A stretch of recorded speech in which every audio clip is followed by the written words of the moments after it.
আউযু বিল্লাহি মিনাশ শাইতানির রাজিম। বিসমিল্লাহির রহমানির রহিম। প্রিয় দর্শকবৃন্দ, আজকে আমি আপনাদের সম্মুখে ভিডিওটা নিয়ে হাজির হয়েছি একটা বিশেষ গুরুত্বপূর্ণ বিষয় নিয়ে। সে বিষয়টা হলো আমাদের যে মৌলিক চাহিদা রয়েছে, যে মৌলিক চাহিদার একটা বিষয় হলো আমাদের স্বাস্থ্যসেবা।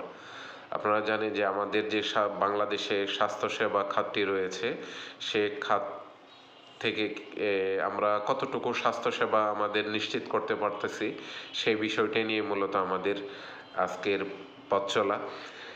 এটাকে কিভাবে আমরা আন্তর্জাতিক মান বজায় রেখে আমরা আসলে কতটুকু স্বাস্থ্যসেবা নিশ্চিত করতে পারতেছি। কারণ আপনারা জানেন আমাদের এই ছোট্ট দেশে অনেক জনসংখ্যা বসবাস। তো এখানে সরকারিভাবে বাজেট থেকে বিশাল এক অঙ্কের একটা প্রতি বছর বরাদ্দ থাকে স্বাস্থ্য খাতে। পাশাপাশি আমাদের কিন্তু বেসরকারি খাতেও কিন্তু অনেকগুলো প্রতিষ্ঠান এখন আছে যারা ডায়াগনস্টিক হসপিটালের মাধ্যমে এবং বিভিন্ন রকম দেখা গেছে মেডিকেল কলেজ আছে সরকারি বেসরকারি। তো এই সব মিলে আমাদের জনগণের কতটুকু প্রাপ্তি এবং কতটুকু আমরা পাচ্ছি না, এটা নিয়ে মূলত আলোচনা। আমাদের বর্তমান যে প্রেক্ষাপট, বাংলাদেশে যে অবস্থানে আছে আমাদের স্বাস্থ্য খাতটা, এটা আমরাকে যদি সচেতনভাবে যারা স্বাস্থ্য সেবা দিয়ে যাচ্ছেন বা আমরা যারা জনগণ সেবা নিচ্ছি, সকলেরই কিন্তু আন্তরিক প্রচেষ্টার ফলে এই স্বাস্থ্য খাতটাকে আমরা আমাদের বর্তমান যে অবস্থা আছে এই রিসোর্স দিয়ে, এটা দিয়ে আমরা কিভাবে আরও ভালো মানের অবস্থানে যেতে পারি, সেই বিষয়টাই যদি আমরা সচেতনভাবে একটু সবাই সচেষ্ট থাকি, এটাকে পজিটিভলি করি, আমরা নেগেটিভভাবে না নিই। আমাদের জানি আমাদের অনেক এই ছোট্ট দেশে অনেক জনগণ, তাদের সেবা নিশ্চিত করাটা সরকারের যেমন একার পক্ষে সম্ভব নয়, তেমনি বেসরকারি প্রতিষ্ঠানগুলোও যাতে আরও সুন্দরভাবে নিশ্চিত করা যায়, সেই ব্যবস্থাটা নিশ্চিত করাই মূলত আমাদের কাজ।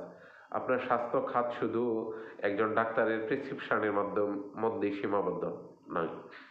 একজন রোগী যখন তার একজন ডাক্তারের কাছে যান, ডাক্তারের যে হসপিটালে বা যেখানে যাচ্ছেন, এখানে ঢোকার মুহূর্তে যে সিকিউরিটি ব্যবস্থা আছে, যারা নিরাপত্তা কর্মী আছে, তাদের ব্যবহারের থেকে শুরু করে হসপিটালে থাকা, ডাক্তারের প্রেসক্রিপশন নিয়ে তারপর মেডিকেশন নিয়ে সুস্থ থাকা পর্যন্ত কিন্তু এটার বিস্তৃতি। যার ফলে এখানে যেমন হসপিটালগুলো আছে, তারপর হসপিটালের সাথে যারা জড়িত আছে, নিরাপত্তা কর্মী থেকে তারপর সেবিকা যারা আছেন, ডাক্তার আছেন, পাশাপাশি এই হসপিটালে ম্যানেজমেন্ট যারা আছেন, তারা যেমন যুক্ত, তেমনি মেডিকেশনের সাথে আপনারা জানেন যে হসপিটালের ফার্মাসিস্ট যারা আছে, বিশেষ করে ফার্মেসি যারা ওষুধ ব্যবসা করেন, তাদের ব্যবহার, তাদের এই পরামর্শ, সব কিছুই কিন্তু এই স্বাস্থ্য খাতের উপর বা স্বাস্থ্য সেবার উপর অন্তর্ভুক্ত। তো আমরা সঠিক চিকিৎসা ব্যবস্থাপত্র নিয়ে, সঠিক মেডিকেশনটা নিয়ে যদি আমরা সুস্থ থাকতে পারি, তবেই আমাদের স্বাস্থ্য সেবাটা নিশ্চিত হয়। শুধু ডাক্তারের কাছে ডাক্তার প্রেসক্রাইব করে দিল, তারপর আমি সেখান থেকে ওষুধ নিলাম, এটাও কিন্তু স্বাস্থ্য সেবার অন্তর্গত নয়, এই মধ্যেই শুধু সীমাবদ্ধ নয়। আমাদের এই স্বাস্থ্যসেবা নিশ্চিত করার জন্য, এবং আপনারা জানেন ইতিমধ্যে আমাদের বিশেষ করে যে ওষুধ কোম্পানি রয়েছে, এখানে কিন্তু আমাদের এইটাও কিন্তু যে ওষুধ কোম্পানিগুলো ওষুধ উৎপাদন করছে, আন্তর্জাতিক মান বজায় রেখে ওষুধ এবং বিভিন্ন দেশে রপ্তানি করছে, এটাও কিন্তু স্বাস্থ্যসেবার একটা অন্তর্ভুক্ত বিষয়।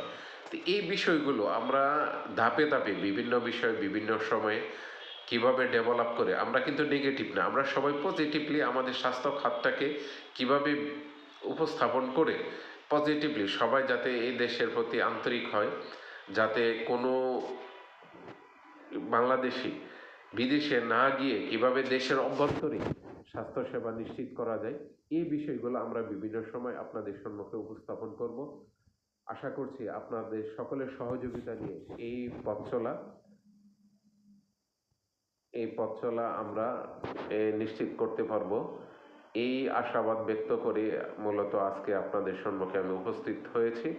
আশা করি আপনারা লাইক এবং কমেন্টস দিয়ে আমাদের সাথে থাকবেন। এই বলে আজকে আমার ভিডিও শেষ করছি। আসসালামু আলাইকুম রহমতুল্লাহি ওয়া বারাকাতুহু।